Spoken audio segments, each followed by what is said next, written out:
How do you know InVigor hybrid canola from BASF has you covered? It seems there are countless reasons. In addition to our commitment to developing unique traits and researching best practices for InVigor hybrid canola, BASF is also committed to supporting the long-term success of the Canadian canola industry. Not only are these traits what set InVigor apart from the rest, they are a big part of helping growers remain competitive and successful for the long haul. And nothing better encapsulates this notion than the stories behind the patented pod shatter reduction technology and InVigor canola hybrids with disease resistance.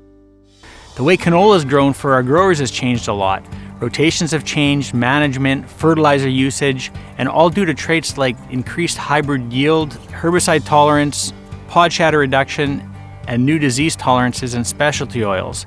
And this required us as breeders to focus on things like just making canola stable so our growers can grow it consistently over years in these new growing practices. Here to tell us more is Jeff Mancier. At BASF, pod shatter reduction is an integrated technology that impedes the plant's natural mechanism to seed dispersal. The trait technology prevents cells from degrading along the dehiscent zone, keeping the pod valves intact with the repellum layer.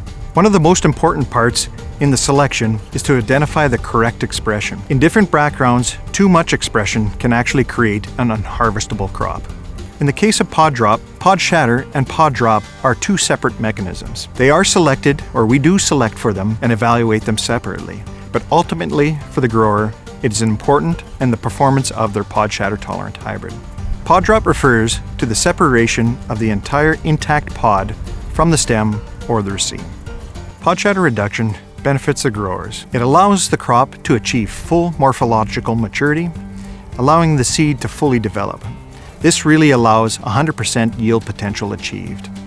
It also offers flexibility in their management on their farms, whether it's a delayed swath or straight cut, which feeds into, of course, reduced operations and resources. It also allows them to focus on their other crops, so they can achieve better grades or yields, whether it's in their cereals or pulses. One final benefit also is volunteer management. This allows them to harvest their crop instead of course, shattering it out and leaving it on the ground. With the development of hybrids or identifying traits, disease resistance is an important part of that factor. So it really is dependent on the disease itself. So first of all, you have to understand the target, whether it's a fungus, bacteria, virus. Once you've understood the target, then of course it's the biology and understanding the reproductive recombinations and the ability for that disease or that fungus to change. Most importantly, you need to understand the predominant pathogens or the populations that you need to deal with in each area. Once you have that understanding, you start to identify the sources of resistance. This is really through our discovery program. Once the source is identified, the strategy to incorporate into the elite parents must be tested in the hybrid combinations. With blackleg as an example, we incorporate major and minor gene resistance. Of course, this is a major part of our strategy here at BASF. This really is to focus on the longevity of the resistance. So in the case of clubroot, we focus on major genes resistance. There, we start with targeting many different sources of that resistance, and then from that, work with the different combinations to prolong the resistance in the region.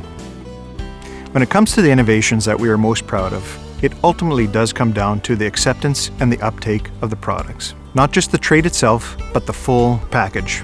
I'm extremely proud of what solutions our team has worked so hard to develop and seeing the difference that it makes and the value that it brings to the growers. It's about what works on your farm, and we are driven and dedicated to keep bringing you a portfolio of solutions. Now let's hear from one of the members of our technical services team, Sheldon Taves. We want to provide information and products that help keep canola on their farm long term.